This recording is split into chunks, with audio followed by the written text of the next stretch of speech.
সূরা রুমের 31 নম্বর আয়াতে সুন্দর একটা কথা বলেছেন, ومن آياته أن خلق لكم من أنفسكم أزواجا لتسكنوا إليها وجعل بينكم مودة ورحمة إن في ذلك لآيات لقوم يتفكرون سبحان الله।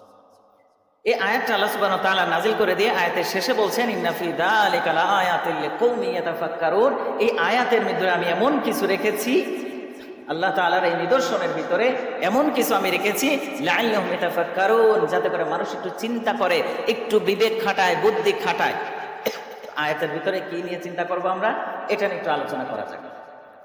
আয়াতের শুরুতে আল্লাহ সুবহানাহু ওয়া তাআলা বলছেন ওমিন আয়াতিহি, আল্লাহ তাআলার বহু সংখ্যক নিদর্শন আছে হেদায়েত পাওয়ার জন্য, নিয়ামত পাওয়ার জন্য। আল্লাহ আপনাকে কি দেয় নাই আপনি একটু চিন্তা করেন, সেটা কি? এমন সকল নিয়ামতের ভিতরে একটা নিয়ামত হলো এই আন খালাকা লাকুম মিন আনফুসিকুম আজওয়াজা, আল্লাহ তাআলা তোমাদের জন্য তোমাদের মধ্য থেকেই তোমাদের স্ত্রীকে সৃষ্টি করেছেন। একটা অংশ আয়াতে লিতাসকুনু ইলাইহা। আয়াতের দ্বিতীয় অংশ আল্লাহ সুবহানাহু ওয়া তাআলা বলছেন কেন সৃষ্টি করেছি, তোমরা তাদের কাছে যে একটু স্বস্তি পাবা, একটু শান্তি পাবা। সারাদিনের অক্লান্ত পরিশ্রম করে যখন বাড়িতে ফিরবা, স্ত্রীকে দেখবা, চোখের শীতলতা হবে, তোমার অন্তরে একটা প্রশান্তি হবে। এটাই আমি এজন্যই তোমার স্ত্রীকে সৃষ্টি করেছি। আয়াতের দ্বিতীয় অংশ। তৃতীয় অংশে আল্লাহ সুবহানাহু ওয়া তাআলা বলছেন ওয়া জাআলা বাইনাকুম মাওয়াদ্দাতা ওয়া রাহমা, এবং এই দম্পতির উভয়ের মাঝে আমি ভরপুর রহমত এবং ভরপুর প্রেম, মহব্বত, ভালোবাসা ঢেলে দিয়েছি। তাহলে আয়াতের কয়টা অংশ পাইলাম? তিনটা অংশ। এক নম্বর অংশে আল্লাহ সুবহানাহু ওয়া তাআলা বলছেন তোমাদেরকে তোমাদের ভিতর থেকে, তোমাদের নিজেদের থেকেই আমি তোমাদের স্ত্রীকে সৃষ্টি করেছি। আচ্ছা, একটা জিনিস চিন্তা করেন তো,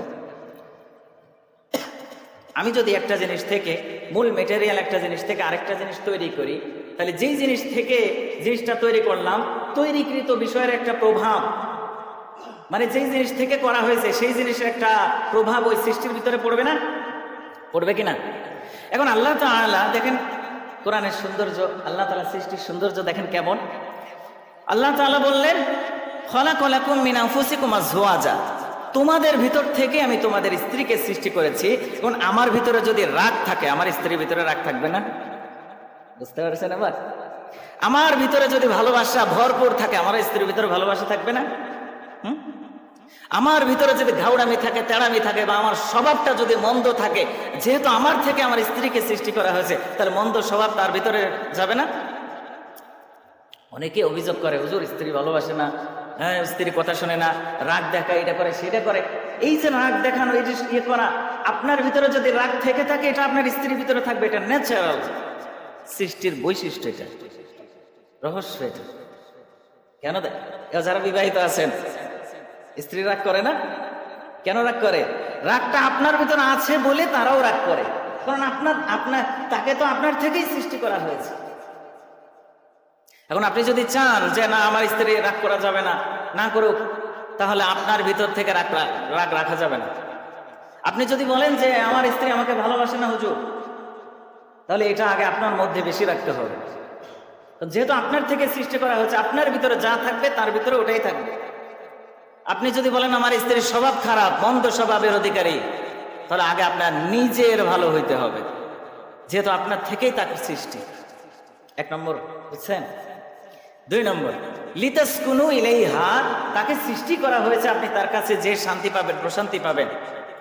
এখন যদি কোনো স্ত্রী এমন হয় যে আপনার স্বভাব ভালো আছে, আপনার বৈশিষ্ট্য ভালো আছে, আপনি সর্বোচ্চ চেষ্টা করেন তাকে ভালো রাখার জন্য, তবুও আপনি তার কাছে গেলে আপনার অশান্তি শুরু হয় না? এমন হ্যাঁ, বুঝে নেবেন তাহলে আসলেই তার ভিতরে সমস্যা আছে।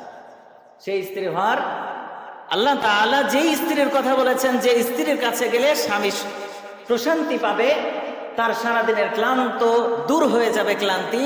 কিন্তু স্ত্রীর কাছে গেলে ক্লান্তি তো দূর হয় না, বরং উল্টা আরো ঝগড়া লাগে। এমন যদি হয়, ওই সমস্ত স্ত্রীরা আসলে যোগ্য স্ত্রী হইতে পারে নাই। কারণ একজন যোগ্য স্ত্রী, আল্লাহ তাআলার বাতলে দেওয়ার বৈশিষ্ট্য ধারণকারী স্ত্রীর কাছে গেলে আপনি প্রশান্তি পাবেনই। প্রশান্তি কি? মানসিক প্রশান্তি, মানসিক শান্তি, এটা সবচেয়ে জরুরি। আমার মা বোনেরা যারা আমাদের এই আলোচনাগুলো শুনতেছে, একটু খেয়াল করতে হবে। যদি আপনার স্বামীর মানে কোনো স্বামী যদি পরিপূর্ণরূপে ভালো, স্বভাব চরিত্র থেকে এভরিথিং সে ভালো, এরপরেও যদি স্ত্রীর সাথে যে ঝগড়া হয়, মতের মিল না থাকে, অশান্তি হয় শুধু, তাহলে ওই মেয়েটাই যোগ্য স্ত্রী হয় না। কারণ যোগ্য স্ত্রী হলে আল্লাহ তাআলা ওই পুরুষকে ওখানেই শান্তি রেখেছে।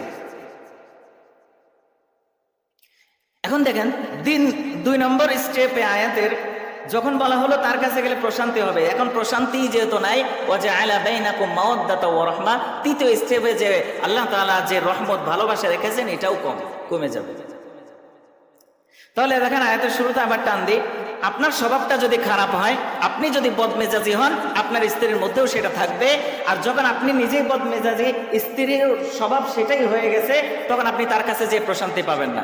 যখন প্রশান্তি পাবেন না, এর মানে হলো আল্লাহ তাআলা আপনার এই দাম্পত্য জীবনে রহমত দেয় নাই, বরকত দেয় নাই, ভালোবাসাও দেয় নাই। এ কারণে আগে কার ভালো হইতে হবে? স্ত্রী ভালো হইতে হবে নাকি? আগে নিজের ভালো হইতে হবে।